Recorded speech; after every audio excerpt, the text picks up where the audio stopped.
Hello and welcome to my YouTube channel, English by the Gargantuan. In today's video, we are going to be looking at grammatical names and functions. In case you don't know, grammatical names and functions is an important aspect of WAEC comprehension. Please, if you have not subscribed to this channel, I beg you in God's name, subscribe to it now. After subscribing, make sure you turn on the notification icon so that anytime we post a new video, you will be notified.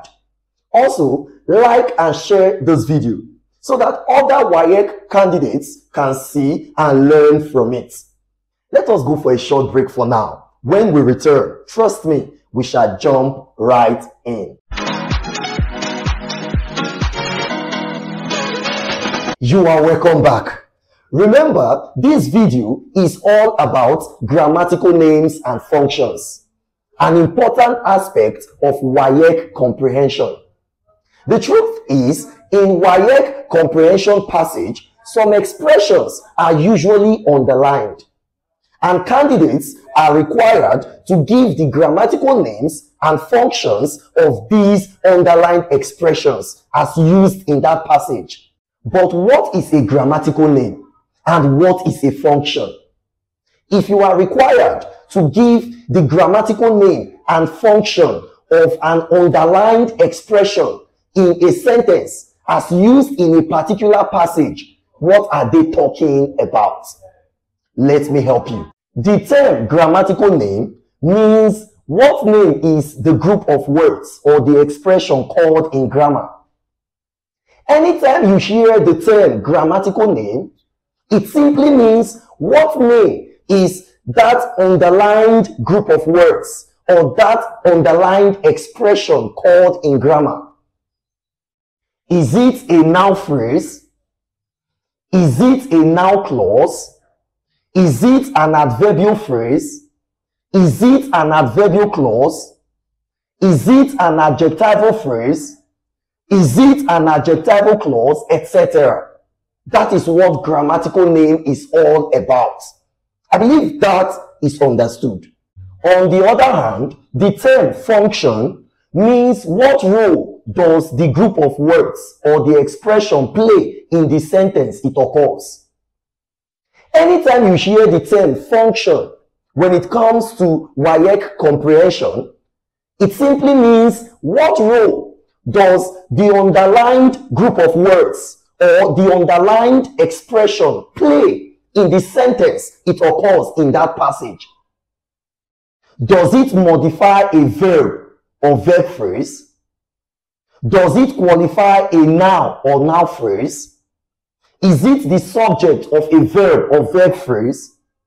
Is it the object of a verb or verb phrase? Does it complement the subject? Does it complement the object, etc.? That is what function is all about when it comes to WAEC comprehension. I believe that is understood. To be able to correctly tell the grammatical name and function of an underlined expression in a sentence as used in a passage, the following should be well understood. If you must be able to correctly tell the grammatical name and the function of an underlined expression in a sentence as used in a particular passage, you should understand the following very well. Number one, finite verb and non-finite verb. You should know what a finite verb is and what a non-finite verb is. If you see a verb in a sentence, you should be able to tell whether it is a finite verb or a non-finite verb. Number two, phrase and clause. You should know what a phrase is. You should know what a clause is. If you see an expression, you should be able to tell whether the expression is a phrase or a clause. 3. Types of grammatical names. How to recognize them and their functions. You should be able to know the basic types of grammatical names in English. how each of them is recognized and their functions. The truth is, if you understand these things very well, then you can correctly tell the grammatical name and the function of an underlined expression in a sentence as used in a particular passage. Let us look at these things one after the other. Let us look at the first one, and it is finite verb and non-finite verb. A finite verb is a verb that changes according to time, number, and person. Any verb, so to speak, that changes according to time, number, and person is a finite verb. I know that sounds very strange to you. Let me show you what I am talking about. According to time. Any verb that shows tense variation. By tense variation, I mean that indicates present tense or past tense because it is affected by time is a finite verb. Any verb that shows tense variation, that is, that indicates present tense or past tense because it is affected by time is called a finite verb. Let us see an example. Look at these two sentences. The first one reads, they write letters every day, and it is in the present tense. Look at it. The second one reads, they wrote letters yesterday, and it is in the past tense. If you look at these two sentences deeply, you will find out that the verb write, which is a present tense verb, in the first sentence changed to wrote, which is a past tense verb in the second sentence because it has been affected by time. Any verb, so to speak, that changes its forms in this manner is called a finite verb. I believe that is understood. According to number, any verb that shows singular because it is affected by a singular number, or that shows plural because it is affected by a plural number is called a finite verb. If a verb shows singular because it is affected by a singular number, or it shows plural because it is affected by a plural number, then such a verb is called a finite verb. Let us see an example. Look at these two sentences. The first one reads, Peter plays football, and this is singular. The second one reads, John and Peter play football, and this is plural. If you look at these two sentences very well, you will find out that the verb plays, which is a singular verb in the first sentence, changed to play, which is a plural verb in the second sentence, because the number has changed from one person, which is Peter, to two persons, which are John and Peter. Any verb that changes its forms in this manner is called a finite verb. I believe that is understood. According to person, any verb that changes when the person changes to any of the third person singulars is a finite verb. If a verb changes because the person changes to any of the third person singulars, then that verb becomes a finite verb. Let us see an example. Roman figure 1. We have two sentences here. The first sentence, I dance. The second sentence, she dances. If you look at these two sentences in Roman figure 1, you will find out that the verb dance, which is a plural verb in the first sentence, has changed to dances, which is a singular verb in the second sentence.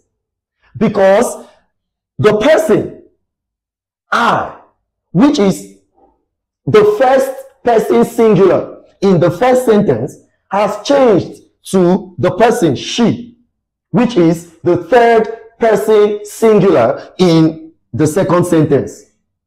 Any verb verb that changes its forms in this manner is called a finite verb. Let us see another example. Roman figure 2, and it has two sentences. The first sentence in Roman figure 2 is we sing. The second sentence in Roman figure 2 is he sings. If you look at these two sentences in Roman figure 2, you will find out that the verb sing, which is a plural verb in the first sentence, has changed to the verb sings, which is a singular verb in the second sentence, because the person we, which is the first person plural in the first sentence, has changed to the person he, which is the third person singular in the second sentence. So any verb that changes its form in this manner is called a finite verb. A non-finite verb, on the other hand, is a verb that does not change according to time, number, and person. A verb that does not change according to time, number, and person is called a non-finite verb. A non-finite verb does not change according to time, number, and person. It is only a finite verb that changes according to time, number, and person.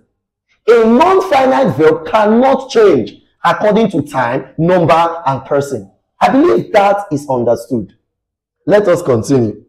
Non-finite verbs are usually Roman figure 1, verbs that are preceded by the preposition to. That is, verbs that come after the preposition to. Verbs that are preceded or that come after the preposition to are non-finite verbs.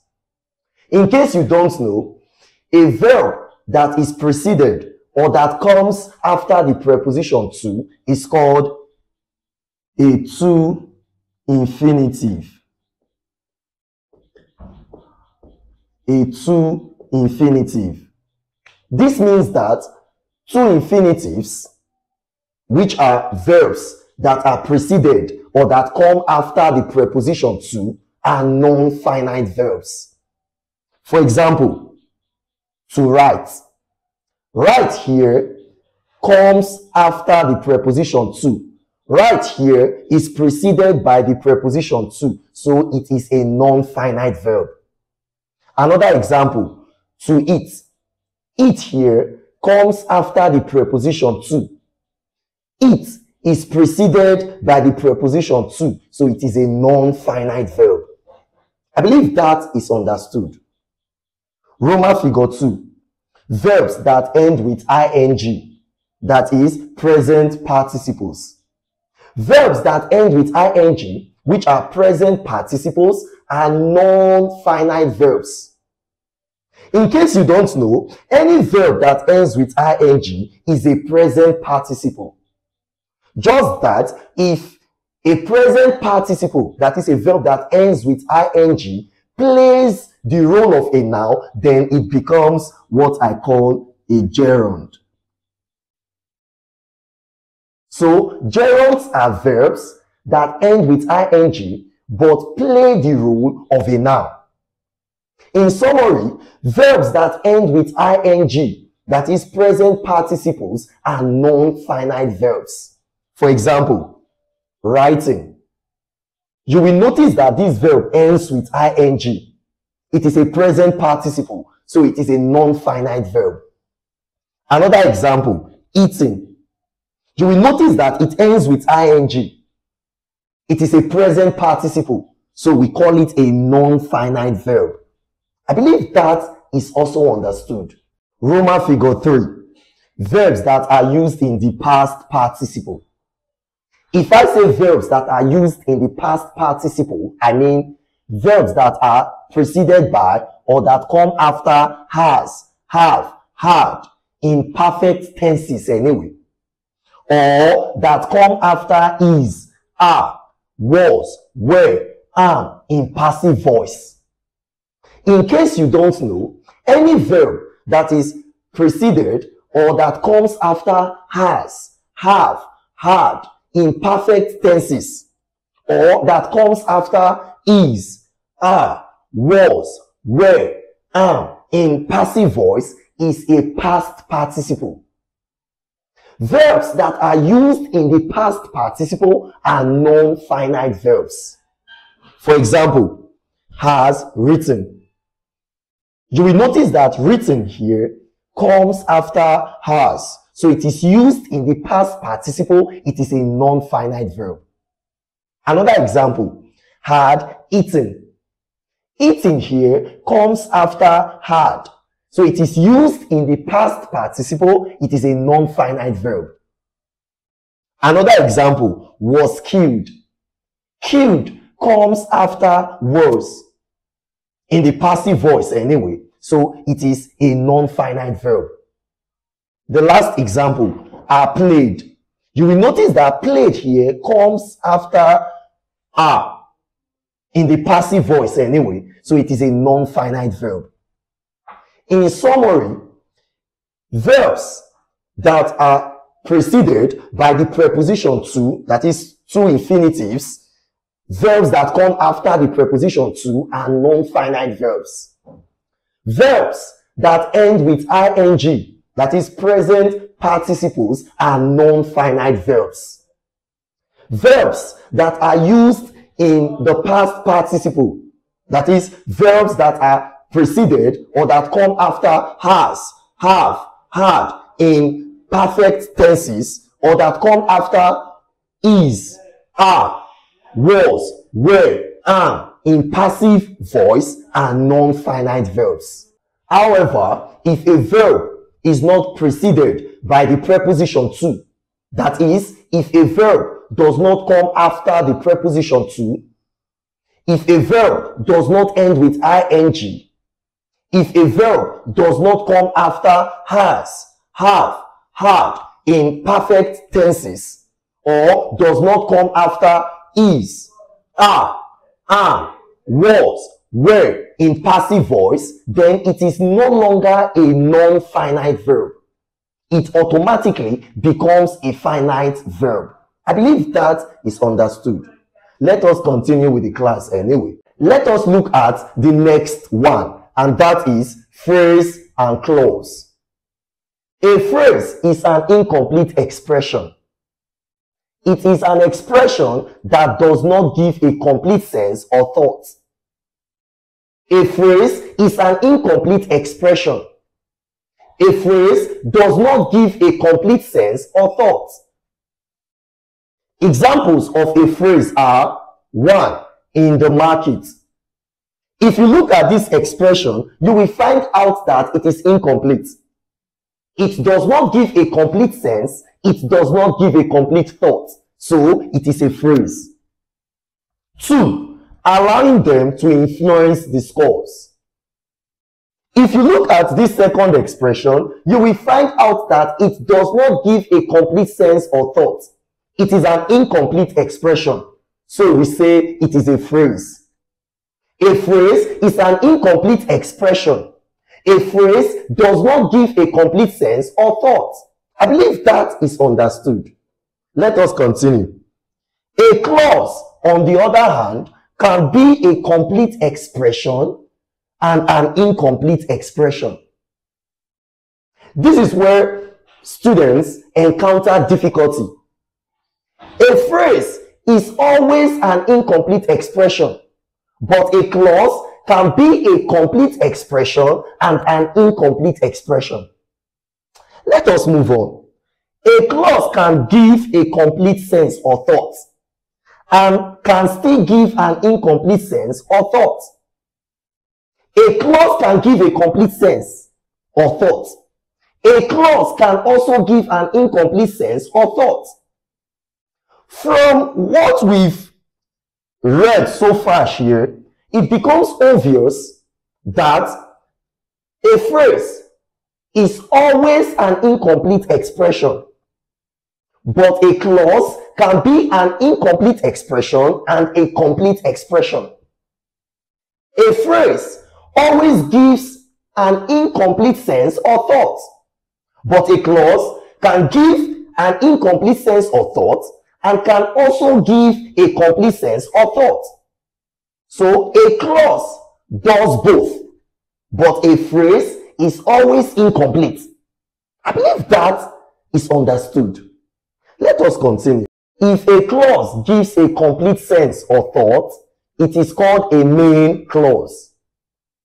If a clause gives a complete sense or a complete thought, then you call it a main clause.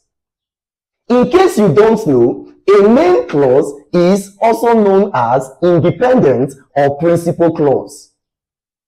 Another name for a main clause is independent or principal clause. The truth is, a main clause is a complete sentence.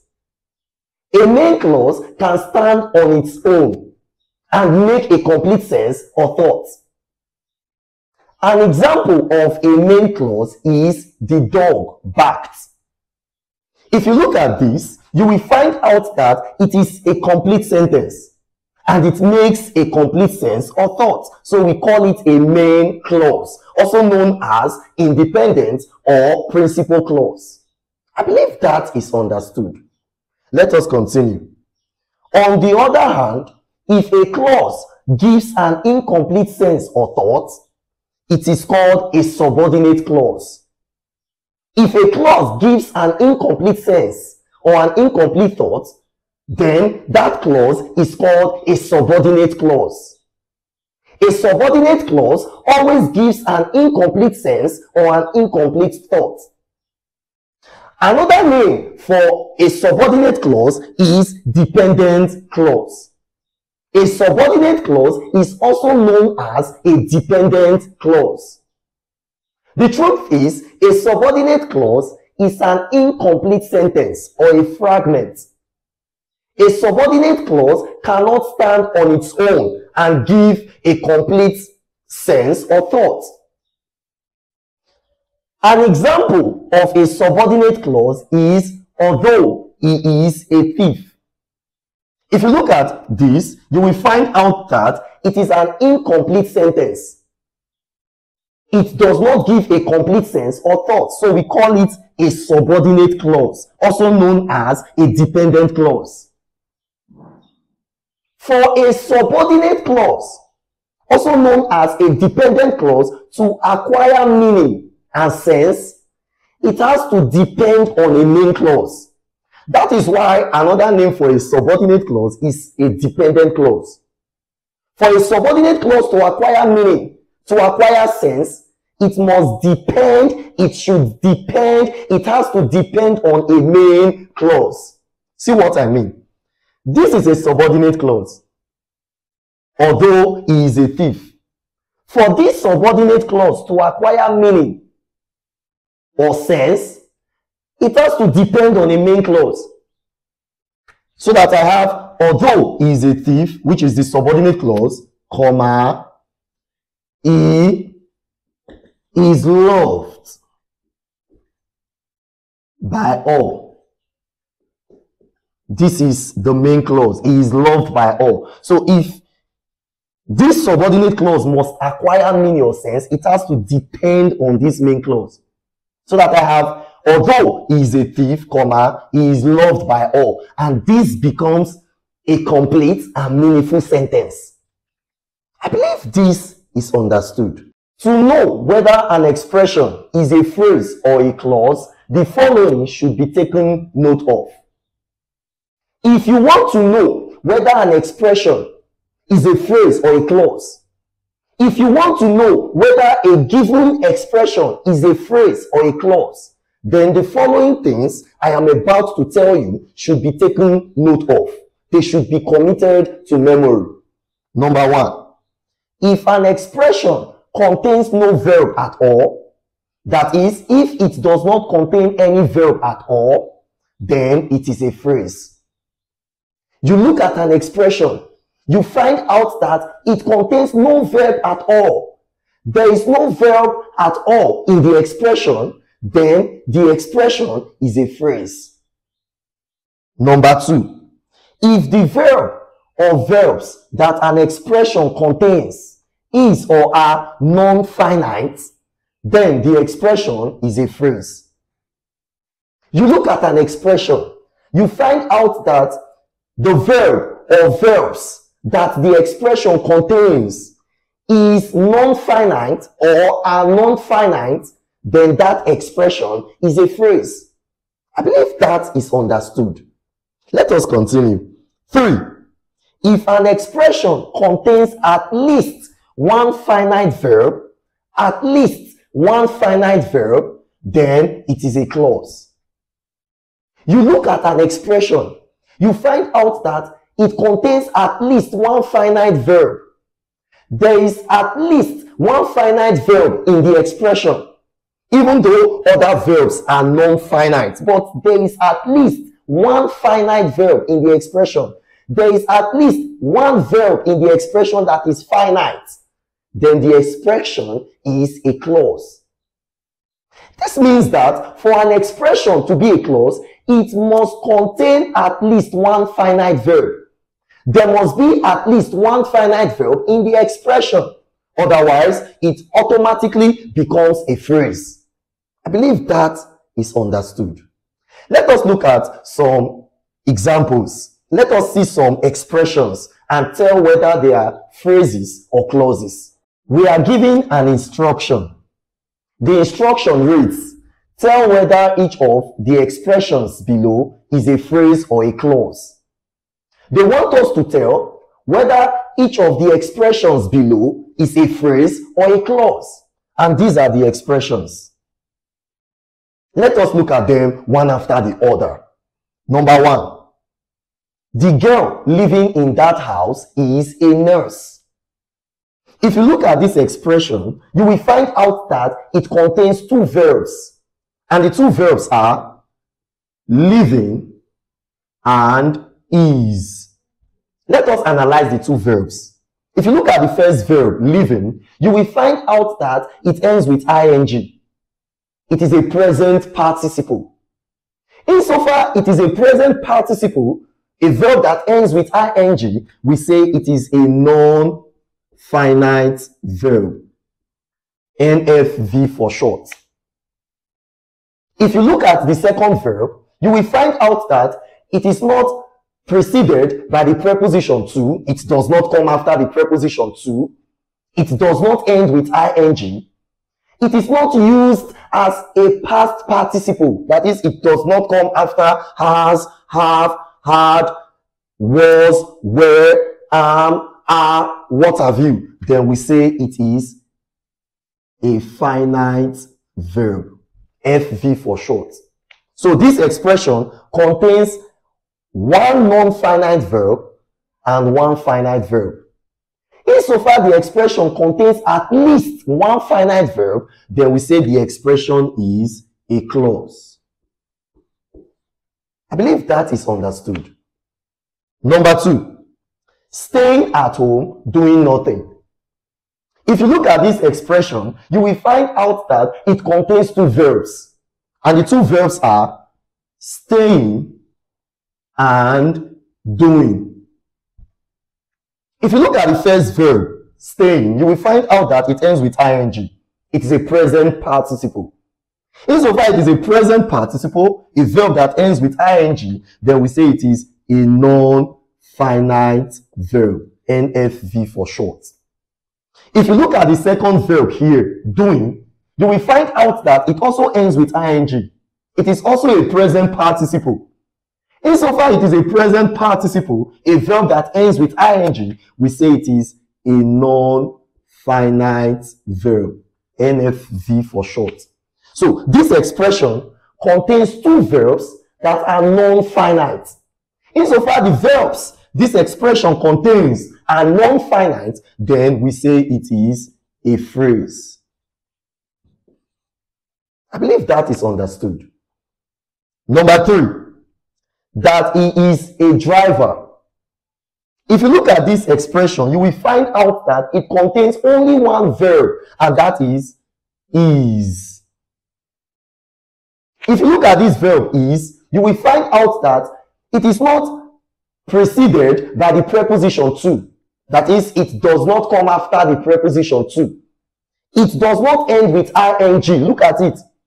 It is not used as a past participle. That is, it does not come after has, have, had, are, am, were, was, what have you, then we say it is a finite verb. FV for short. Insofar this expression contains at least one finite verb, then we say it is a clause. If we go further, you will find out that this expression is an incomplete sentence. It is a clause, no doubt, but it is an incomplete sentence. It does not make a complete sense or a complete thought. So we call it a subordinate or a dependent clause. But generally speaking, it is a clause because it contains at least one finite verb. In this case, is. I believe that is understood. Number 4. After he had eaten the food, he left. If you look at this expression, you will find out that it contains 1, 2, and 3 verbs. The expression contains 3 verbs. It carries 3 verbs. If you look at the first verb, had, you will find out that it is not preceded by the preposition to. It does not come after the preposition to. It does not end with ing. Look at it properly. It is not used as a past participle. That is, it does not come after has, have, had, is, are, was, were, am, what have you. Then we say this first verb is a finite verb. FV for short. If you look at the second verb, eaten, you will find out that it comes after had. So it is a past participle. Insofar this second verb is a past participle because it comes after had, then we say it is a non-finite verb. It is a non-finite verb because it comes after had. It is a past participle. If you look at the last verb here, which is left, you will find out that it is not preceded by the preposition to. It does not come after the preposition to. It does not end with ing. It is not used as a past participle. That is, it does not come after has, have, had, is, are, am, were, was, what have you. Then we say it is a finite verb. FV for short. So if you look at the expression, you will find out that it contains 2 finite verbs and 1 non-finite verb. Insofar the expression contains at least 1 finite verb, then we say it is a clause. I believe that is understood. Let us look at the last expression. In the hospital. If you look at this expression, you will find out that it does not contain any verb at all. There is no verb at all in this expression. Look at it properly. No verb at all in the expression.